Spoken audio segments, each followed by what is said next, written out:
So who we are, basically we're a group of 8, 9, 10 youngish people in our 20s, early 30s. We're friends, we're activists, we share a common hatred of colonialism, a common hatred of imperialism, of racism, of all forms of oppression, and that is the reason that we put on the events that we put on.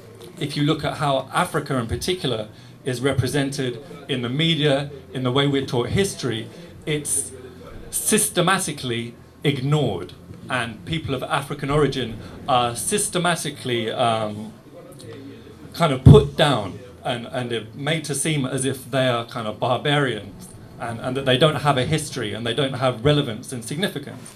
And obviously that's been going on for half a millennium, for 500-600 years, right, as a justification for colonialism and now as a justification for imperialism, because it's much easier to explain problems and poverty and wars and stuff like that in Africa if we can say, oh, these people don't have too much culture, they don't have a history, and that's a shame. It's much easier than addressing things like global injustice and poverty and imperialism and oppression and things that we in the West are engaged with. Why have we chosen 50 years since the assassination of Lumumba? Obviously, Lumumba himself was an extremely significant figure. Malcolm X described him as the greatest man to ever walk the continent of Africa. That's right. And those of you who have studied Malcolm X know that he doesn't throw these compliments around too easily. You know, if Malcolm X says something about someone, usually it would be tending to be more critical. So if he gives a compliment like that, you know that he means it, and we've obviously got to take this guy seriously. Now, the first panelist tonight was going to be a man called Hakim Adi, who is a well-respected lecturer and academic and has encyclopedic knowledge about African history in particular. And he was going to talk specifically about Lumumba's trajectory, his career, and his legacy. Since he's not here, if you will excuse me, I'm going to just take 4 or 5 minutes to go through some of that for those that don't know. So Malcolm X described him, as I said, Lumumba, as the greatest man who ever walked the African continent. He said he didn't fear anybody. He had those people, the colonialists, so scared they had to kill him. That's right. They couldn't buy him, they couldn't frighten him, they couldn't reach him. So Lumumba came to prominence in the mid-1950s in the Congolese nationalist movement, and he very quickly became known as the best, the most eloquent, the most consistent nationalist activist. And he distinguished himself very quickly from the rest of the nationalist movement and the rest of the nationalist leaders, in the sense that he wasn't a middle-class Congolese. He wasn't a colonial officer. He didn't simply want a change of face of the system. He wanted the system to be completely overturned. He wanted Belgian companies and the Belgian state out. He didn't want to move them from the front seat to the back seat. He wanted them out of the car. And that is exactly what the Congolese masses wanted. The Congolese workers, the Congolese peasants, the Congolese unemployed, the Congolese masses had suffered hard under Belgian colonialism. A lot of people don't know that in the first 2 decades of the 20th century, at least 10 million Congolese were killed by Belgian soldiers, murdered by Belgian soldiers. Why were they murdered? Because they didn't meet rubber collection quotas. Okay, because they didn't help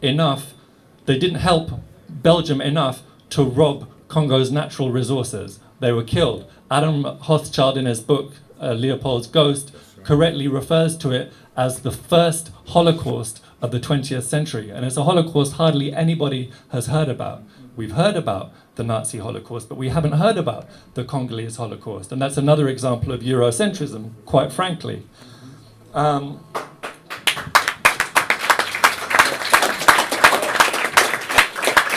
So Lumumba stood very clearly against colonialism, against neocolonialism. He wanted independence and freedom, which is essentially what all nations want. You know, Ho Chi Minh, the Vietnamese leader, has this very well-known soundbite that there's nothing more important, there's nothing more precious than independence and freedom. Once, as a nation, you've got freedom from external interference, you've got freedom from military intervention and coups and pressure and theft, essentially colonialism, imperialism, then you can solve all of your problems as a people on the basis of your own creativity, your own intelligence, your own work.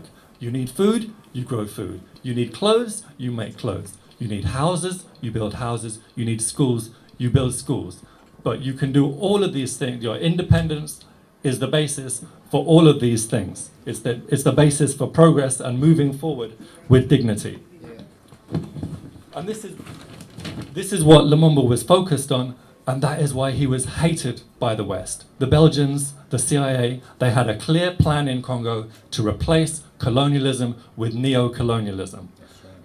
Lumumba was painted as a mad dictator, as a Soviet agent, as a barbarian. It was full-on character assassination. Belgium and the US, France, Britain, they couldn't cope with the idea of Congo controlling itself, controlling its own resources. Congo was recognized then and is still recognized now as the richest country in the world in terms of its natural resources, which is ironic because it's one of the poorest countries in the world in terms of its standard of living.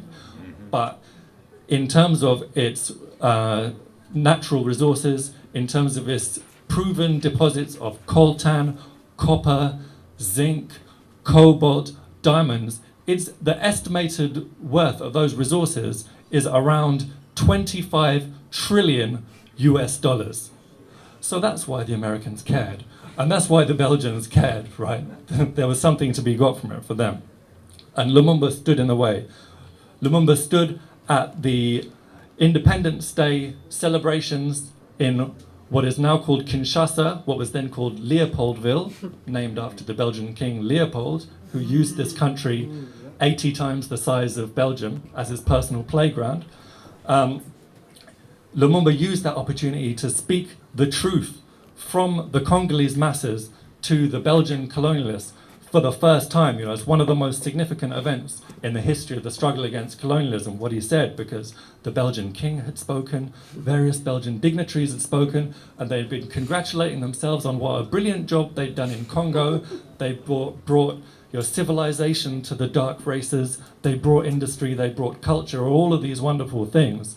And now they'd kind of raised this child, and they were letting this child go into the world and make something of itself. Lumumba said, no, you murdered us, you raped us, you stole from us, we never wanted you out of here, and now you're getting out of here, not because you want to go, but because we drove you out. He said, no Congolese worthy of the name will ever be able to forget that it is by struggle that we've won our independence. A struggle waged each and every day, a passionate, idealistic struggle, a struggle in which no effort, privation, suffering, or drop of our blood was spared. So glory to the fighters for our national liberation. Long live independence and African unity. Long live the independent and sovereign Congo.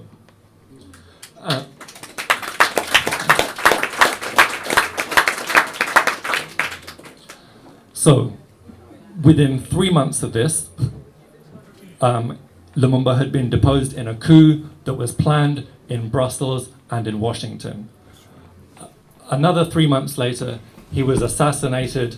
Again, his assassination was planned in Washington and in Brussels, and the bullets that killed Patrice Lumumba came from a gun that was fired by a Belgian mercenary. And it would be easy to see this as a defeat. In the movement from away from colonialism, Lumumba was assassinated. That was really the start of that temporary defeat of the Congolese national movement. Colonialism was replaced with neocolonialism. It would be easy to see that as a defeat, but I think that we have to see it as a stage in the struggle. One thing that we've maybe learned over the years is that the struggle for freedom, the struggle against oppression is not complete in a day or in a week or in a year or in a decade or even in a generation. it's a it's a multi-generational struggle that we are part of. So we take the lessons, we take what people like Lumumba and Malcolm X and the Panthers and every other great freedom fighter gave us in their generation, and we move things forward to the next generation. And it's going to be up to the next generation to move things even further forward. So that's why we're here tonight, and that's why we commemorate and why we celebrate Patrice Emery Lumumba.